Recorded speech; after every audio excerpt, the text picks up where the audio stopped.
Saint-Pierre Plamondon donne raison à Donald Trump pour ce qui est des frontières canadiennes. Tu sais, tant qu'à donner raison, c'est bien donner raison à 100 000 $ partout.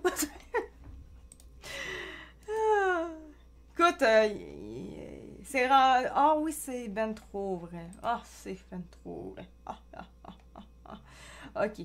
Je vais y aller autrement. Je devrais y arriver autrement. Ah, sinon, au pire, je l'ai sur mon cellulaire. Je vais être correct pareil, là.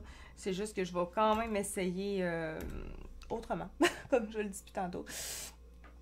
On a été de mauvais voisins. Ça doit être celui-là. Donne un point. Toi, je vais aller avec le Journal de Montréal.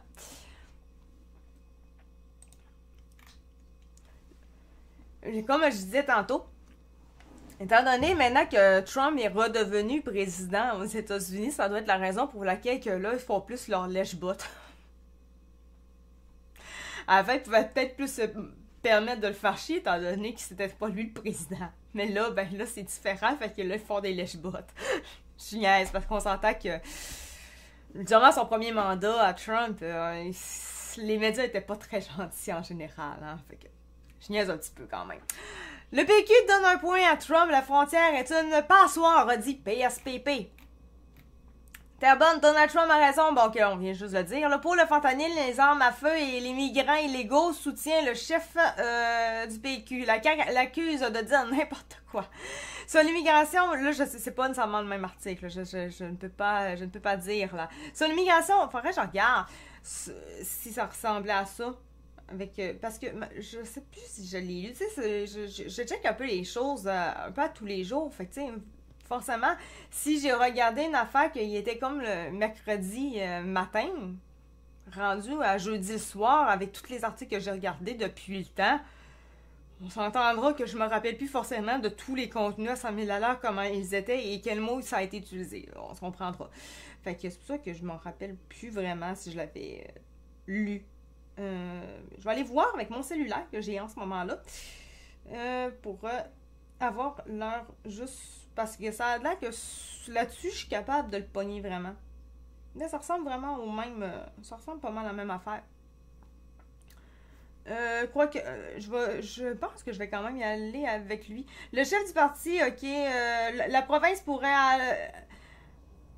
OK. Il croit que le Québec devrait faire bande à part en renforçant de son propre chef la sécurité à la frontière. C'est juste pas parce que j'ai pas le visuel, là. La province pourrait alors tirer son épingle du jeu des négociations avec les États-Unis et minimiser les dégâts de l'imposition de tarifs douaniers de 25% sur les produits canadiens. C'est exactement la même chose que je me dis.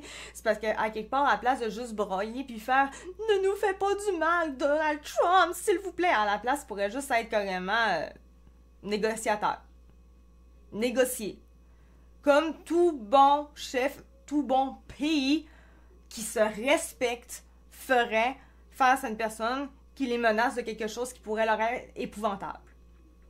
Ou tout simplement, là-dessus, on s'entend, c'est des affaires, comme des affaires de migrants, des immigrants illégaux, donc des migrants, de la drogue et tout.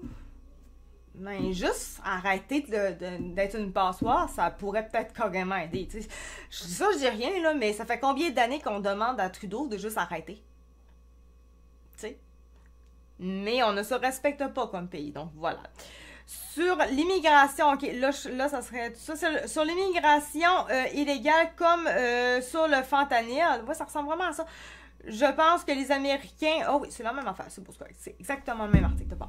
Je pense que les Américains ont raison. On a été des mauvais voisins, a reconnu le chef du Parti québécois lors d'un point de presse à Terrebonne, en analysant les actions posées par Donald Trump depuis son retour à la Maison-Blanche et dans le contexte où il menace d'imposer des tarifs douaniers de 25% au Canada. PSPP s'est notamment intéressé au document intitulé America First Trade Policy. Si on prend la peine de lire ce document-là, c'est un document que moi, personnellement, j'ai aucune espèce d'idée, je l'ai pas lu. Ce que dit le document, en gros, c'est que la question du fentanyl est au cœur des préoccupations des Américains, a révélé le PSPP. Incompétence fédérale. L'an dernier, au Québec, 600 personnes sont décédées d'une surdose dans une large proportion après avoir consommé du fentanyl, a-t-il souligné. Chez nos voisins du Sud, on en compte maintenant plus de 100 000 par année. Bon, il dit que ça se passe chez nous, ça se passe chez eux, et oui, la frontière est poreuse à ce niveau-là, donc on a intérêt, autant au Québec que du côté américain, de s'attaquer au fentanyl, a-t-il dit. Il signale qu'il en est de même pour les armes à feu et les migrants illégaux, notamment à Akwesasne. Oh, je les fourrais là. Equesasne. Ça va être ça, ok? Je pourrais pas faire mieux. Le fédéral a été incompétent, regrette le chef péquiste. Il croit que le Québec devrait commencer par démontrer sa proactivité en mettant en place une escouade policière spéciale pour patrouiller les endroits les plus à risque à la frontière. Bonardel réplique. Ok, qu'est-ce que c'est un nom, ça, là? Ok. Bonardel, je sais pas, ça me dit comme Bonardel. Ok, viens, bordel. C'est niaiseux, là, mais c'est rien qu'à ça que ça me faisait penser, là. Ok, il réplique. Bordel réplique. Le ministre québécois de la Sécurité publique, François Bonnardel, a réagi promptement en accusant le chef péquiste de dire n'importe quoi. Évidemment, il faut bien qu'il y en ait un pas d'accord. À moins que le chef du PQ ne dispose d'informations que la Sûreté du Québec n'a pas, il n'y a pas de problème de fentanyl du côté du Québec. Du moins au niveau de sa frontière avec les États-Unis, a assuré M. Bonnardel. Ok, bon, peut-être, moi je peux pas dire. Les services de renseignement nous confirment que oui, il y a un problème de fentanyl, mais dans l'Ouest canadien. C'est défendu le ministre. Et il rappelle que des centaines de policiers ont été mobilisés pour répondre aux enjeux de la frontière et se dit prêt à déployer 300 agents de la Sûreté du Québec de plus en à 48 heures si jamais la situation migratoire le requiert.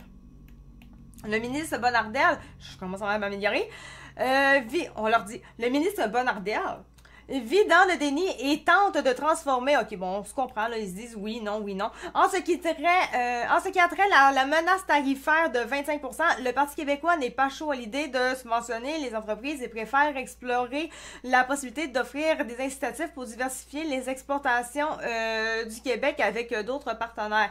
Il pense l'orientation en ce moment, vendre davantage à la France, à l'Angleterre, l'Europe en entier, au Mexique. Oui, en tant que tel, c'est ça qu'il faudrait, hein. Techniquement, là, exporter nos ressources et tout pour faire une certaine richesse. Ça fait combien de temps qu'on le dit? Conservateur, ça fait longtemps qu'il le dit en maudit, là.